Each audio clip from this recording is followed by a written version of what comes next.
Como você tem visto aí a questão da Petrobras, as mudanças de rota do governo e essas críticas, né, por outro lado, da mídia liberal? Olha, a questão da Petrobras é um debate que eu tenho acompanhado e participado já há algum tempo. A minha crítica, por exemplo, à distribuição de dividendos exagerada, ela vem desde o governo Bolsonaro. Nós tivemos em vários momentos, Renato, a distribuição você ter uma ideia, uma pessoa que invista R$ 1 milhão recebe no ano R$ 270 mil de retorno, 27%. A gente fala que a taxa Selic está muito alta, está quase 3 taxas Selic. Qual é a razão para uma empresa de economia mista, ou seja, de capital público e privado, mas de maioria estatal, distribuir tanto dividendo? Por exemplo, quando houve aquela alta da gasolina no governo Bolsonaro, a gente, para reduzir o preço da gasolina, é só reduzir essa quantidade absurda de dividendos. Você sabe que o petróleo do pré-sal, quando foi anunciado, a estimativa é que custaria $45 para extrair cada barril.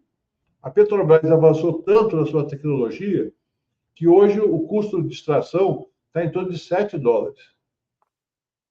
É um custo parecido com o da Arábia Saudita.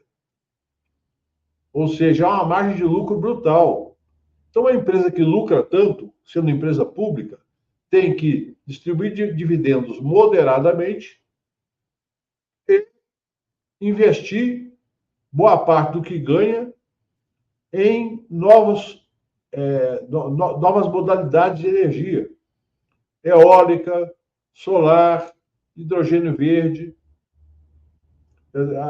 E mesmo a questão da ampliação da produção de biocombustíveis, etanol e biodiesel. Inclusive a querosene de avião também de origem vegetal. Ou seja, a Petrobras pode e deve distribuir menos dividendos. Os acionistas que recebem, às vezes, dividendos moderados, por exemplo, do Banco Itaú, da Gerdau, também podem receber dividendos moderados da Petrobras. O governo não pode ficar com a faca no pescoço. Agora, houve um erro de comunicação. Ficou um dizendo uma coisa, o outro dando uma versão, o outro passando uma ideia que tem um conflito entre o ministro das Minas e Energia e o presidente da Petrobras, e se houver, tem que ser resolvido logo. E passando a ideia de que o Lula fez uma intervenção. Não é intervenção. O Poder Executivo é acionista majoritário da empresa. Ele tem o direito, respeitando os minoritários, porque a lei das SA obriga a respeitar, em vários aspectos, a opinião dos majoritários e dar total transparência às informações econômicas da empresa, e a Petrobras tem feito isso, mas respeitando os minoritários, quem exerce o controle é a União Federal. A União Federal responde a quem? Ao presidente Luiz Inácio Lula da Silva. Ponto. Como respondeu o Bolsonaro lá atrás, como respondeu o Temer. Então, ali é um erro, na minha opinião, um pouco de erro de comunicação. Volto a dizer, não é a SECOM. É um problema que o gabinete do presidente tem que ter pessoas que pensem o tempo todo como comunicar as questões. Se essa tarefa da SECOM é outro problema, mas não é um problema de personalizar qualquer crítica, mas simplesmente sugerir que se tenha maior planejamento em relação aos temas da conjuntura.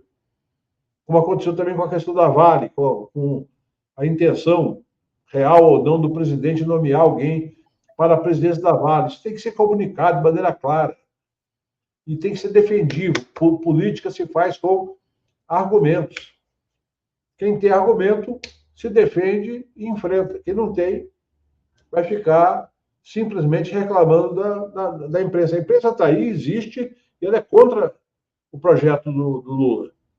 Os grandes meios de comunicação são críticos e são não só críticos, trabalham para deslegitimar a presidência da República. Sim. E, assim, agora vai ter uma nova reunião do Conselho da Petrobras, onde eles disseram que vão avaliar se o pagamento desses dividendos extraordinários vão interferir ou não nos investimentos da empresa e que, se não forem não causar interferência nos planos de investimento, eles vão ser pagos. Aí não vai ficar pior ainda, porque agora já deu toda essa crise, já falou que não vai pagar, e aí depois ainda vão reverter. É como a história do Perse, né? A história do Perse, o Ministério da Fazenda falou que tinha que acabar com o Perse e tal, não sei o que, depois recua. Nessa questão da Petrobras, primeiro é o seguinte, eu entendo que aquilo que é caracterizado como reserva estatutária de dividendos não pode ser usado para investimento. O que você tem que fazer é, antes de transformar em lucro líquido, fazer uma reserva para investimentos. Que é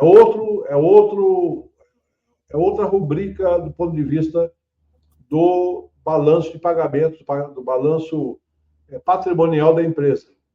Você reserva antes de apurar o lucro líquido. Apurou o lucro líquido, tem o mínimo legal da lei das SA e tem o mínimo legal que é de uma resolução do próprio Conselho da Petrobras, que eu já acho um exagero. Salvo engano, é 40% do lucro líquido que tem que ser distribuído. Eu não vejo razão. A lei das SA estabelece, salvo engano, 25% como obrigação. Aí passa para 40%. Por quê? A Petrobras tem algum motivo de ser mais generosa com seus acionistas do que as empresas do setor comercial, do setor industrial, do setor mineral em geral? Não tem. E esse é um debate que vai ser feito, inclusive, em relação ao Banco do Brasil, que também está distribuindo dividendos a rodo, quando poderia aproveitar uma parte desses recursos para reduzir as taxas de juros. Que muita gente está reclamando, o PT ganhou, mas o Banco do Brasil continua com a mesma política neoliberal. Tem gente que fala isso para mim, não sei se é verdade ou não, mas tem muita gente falando isso para mim.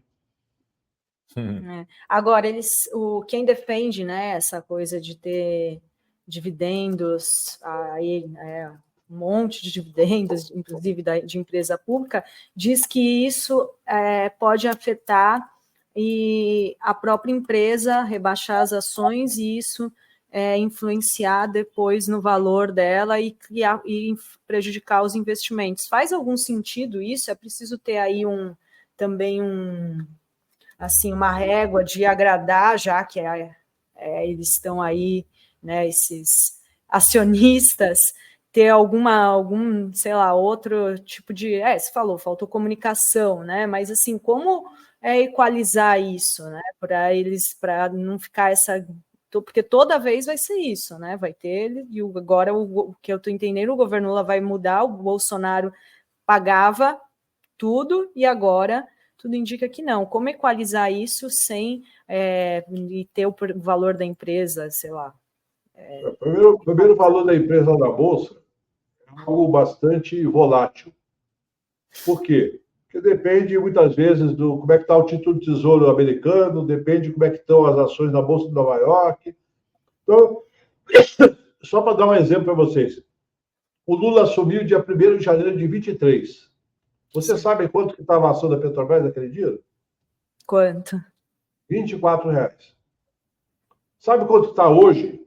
Depois de todo esse barulho, R$36. Subiu 50% em 1 ano e 2 meses e um pouquinho. Sim.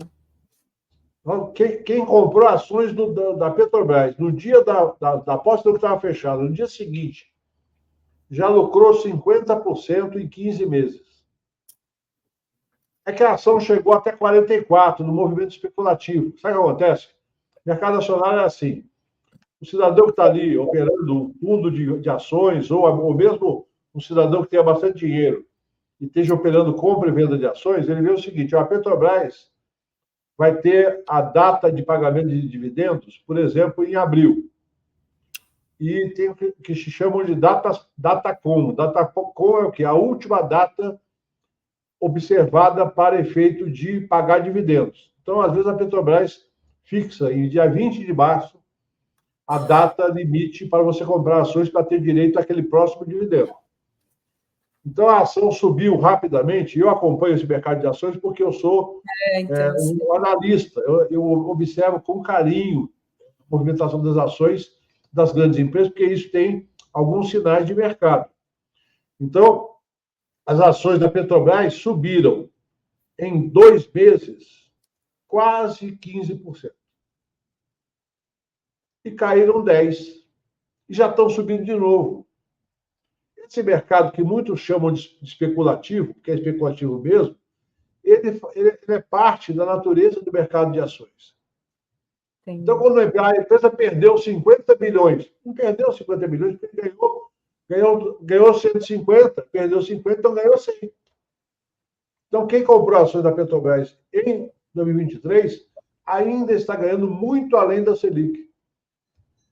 E é uma empresa sólida, é uma empresa que sempre vai pagar bons dividendos, mas não precisa pagar dividendos opulentos. O mesmo vale para a Vale do Rio Doce, que não é estatal. Mas a Vale do Rio Doce está pagando dividendos demais. Por quê? Porque os acionistas são abutres, querem retirar tudo. A Vale do Rio Doce, vamos lembrar, o que é a Vale do Rio Doce? É uma empresa que fica cavucando o solo brasileiro para exportar. Ah, é bom? É bom em parte, porque gera recursos para a nossa balança comercial. Mas nós estamos pegando material de baixíssimo valor agregado, quando agrega só a pelotização ou a produção de chamados briquettes, que são exportados com um pouquinho de valor agregado. Aí o Brasil manda aço para o Japão, manda ferro para o Japão, para a China, depois importa aço. Não é maravilhoso? Para os acionistas da Vale é maravilhoso e para os produtores da China e do Japão também é maravilhoso. Para o povo brasileiro é uma tragédia. O governo deveria mudar a legislação da mineração para tributar pesadamente a geração de material de baixo valor agregado, para com esse dinheiro financiar ciência e tecnologia. Eu sei que não é fácil fazer, mas tem que discutir com o povo, tem que falar com o povão. Olha, o dinheiro de vocês está saindo via minério de ferro para gerar emprego na China e no Japão.